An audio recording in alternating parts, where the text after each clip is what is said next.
Hey guys, so we're back under my back porch today, and it is time to clean and store the garlic that we harvested in a video previous to this one about 2 weeks ago, where I was harvesting and curing the garlic. And if you guys missed that video, I'll put a link in the description below and a card up there so you guys can see the whole process. But today it is time to clean up the garlic and get it ready to store. So the type of garlic that I grew this year was a hardneck variety of garlic, which is a great garlic. But if you're looking for like that beautiful braided garlic and that way to store things, hardneck varieties are not really the way to go. You want to look for a soft neck variety of garlic, but either one is a great garlic choice. So if you're looking to do more like the beautiful braided garlic that you can snip off a piece here and there and whatever, you want to look for more of a soft neck variety. I was going to attempt to braid my hard neck variety because I've heard it can be done. And I was working on that, and I was trying to do that, and it just kept breaking on me because the stems are just too tough. So I guess it can be done, but I personally don't have the patience for that. So we're just going to be cleaning it up and talking a little bit about some storing for your garlic. So let me grab our big bunch of garlic that we harvested the other day, and I'll show you the process of cleaning it. Here is our giant bunch of garlic. It may not look like a lot to some people, but for me, this is a ton of garlic. Look at all this. I'm not sure how many heads of garlic I actually ended up with. In the first bed, I know I harvested, I think, what was it, 27, 20 something, 23, I don't know, 20 some heads of garlic. And then out of my second bed of garlic, I harvested quite a few more. But it wasn't as big of a bed, so I don't know, I'm guessing around 30 heads of garlic or so, maybe. I should count them today as we clean them. But I was really happy with my garlic harvest. Some of the heads are really nice and big. Some of them are a little bit smaller, which I talked about why that happened in my previous video when we were harvesting them. But it's now time to clean these things. So if you look at this garlic head, oh, that's a bad example. That's one that I messed up. That's a bad example. Also, I talked about what happened here and why this looks like it and what I needed to do differently with this one in the other video. So yeah, check that out if you want to hear the backstory on this poor guy. But let me find a good example. So this right here, see this piece of garlic? It is just been sitting here under my back porch for the past 2 weeks curing. We can see that all of the leaves are pretty much yellow and it's all kind of floppy. And in this hard neck variety, it gets hard right here. Okay, it gets pretty stiff. With a soft neck variety, the whole thing would be really, really soft.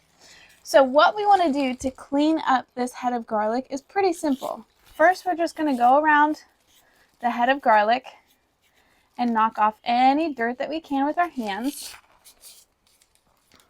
Then I find kitchen shears work better than my pruners for this job. I don't know if it's because my pruners just need to be sharpened. The poor things never get any love. But I found that kitchen shears did a much better job of this. So you just want to take the roots and cut them off first. Just like that. Nice and clean there. See those roots? And then we go to the top. Oh! And we just cut those off. And that is your garlic head.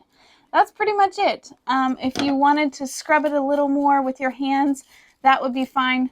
But you don't want to put these in any sort of water. So you don't want to like stick these in water and scrub them or anything like that. You don't want to rinse them off with a hose. Nothing like that. You don't want to introduce any moisture into these or spray them with anything. So just give them a rub with your hands. And you can take, sometimes you can take like the first layer of skin if it's like really coming off. Sometimes you can take that off, but you don't want to be peeling skin off of your clove of garlic because that's its wrapper, and that's what's going to keep it nice and fresh and good and lasting a long time. So that's pretty much the process of cleaning your garlic. It's pretty simple. Like I said, if you had a soft neck variety, you would not cut this part off. You would leave the long stem and you basically just braid the stems together. It's kind of like French braiding if you've ever done that, so it's pretty simple process. Also, I was hoping to show you guys that because I thought that would be really fun. But with this Friday, like I said, I just don't have the patience for that. So I'm going to get the rest of these cleaned up and then we'll talk about some storage things.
Alright, so there we go.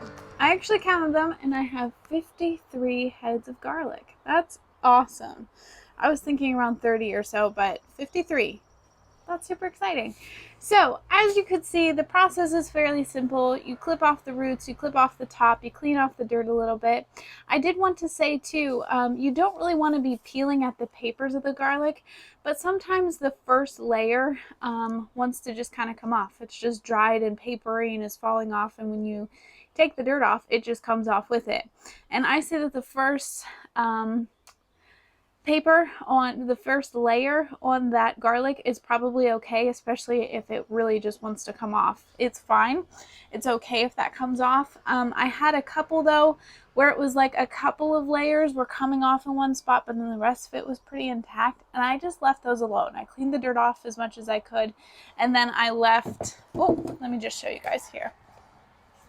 I cleaned the dirt off, but you can see how like there's a couple of layers there kind of peeling just in this one spot. I left that alone. I don't want to be peeling off a whole bunch of layers off my garlic, even though it started to come off there, because the layers on the garlic are its wrapper. And if you open up its wrapper too much, it won't store very long and it won't keep for very long. So you want to keep that wrapper on your garlic as long as possible and in really good shape so that your garlic will last as long as possible for you. The last thing I wanted to talk about today was the storing process. So certain types of garlic store longer than others. It depends on your variety and things like that. But a general rule of thumb is you want to store your garlic somewhere where it's cool and dark.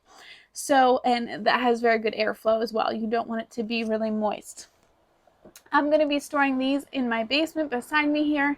Our basement is a very nice, cool, dark place where we run a dehumidifier, so I know it's not too moist down there. And I want to keep these in a container where they have good airflow. So you want to put these in like a burlap bag. I've even seen people put them in brown paper bags. That would be fine. In nice pretty baskets. That's kind of what I lean towards, like something beautiful to store them in. Baskets would be great. In this case, I'm using this metal container, but the most of it is pretty open. It's just the bottom's enclosed, but obviously they have a good amount of air getting into this container. It's not very closed in. So you just want to store your garlic in something that it can breathe in, that air can get through it. You don't want it to be molding or anything like that. You want to store these in a cool, dark place, like I said. That will give them the best chance of the longest shelf life possible. And then you can just come down, grab one, and use it whenever you need it. I also wanted to mention really quickly that I will be saving some of this garlic for seed garlic for next year. So that's something to keep in mind. If you are growing your own garlic, you don't always have to buy seed garlic.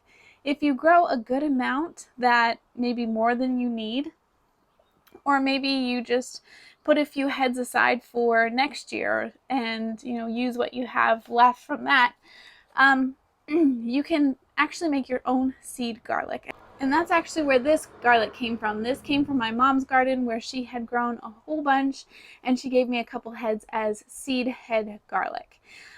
So that's something to keep in mind. If you don't want to have to go out and buy seed garlic for the next year, you can just keep your own. And you'll just store these same way you would until you're ready to use them in the kitchen. But store these until the fall. Whoops.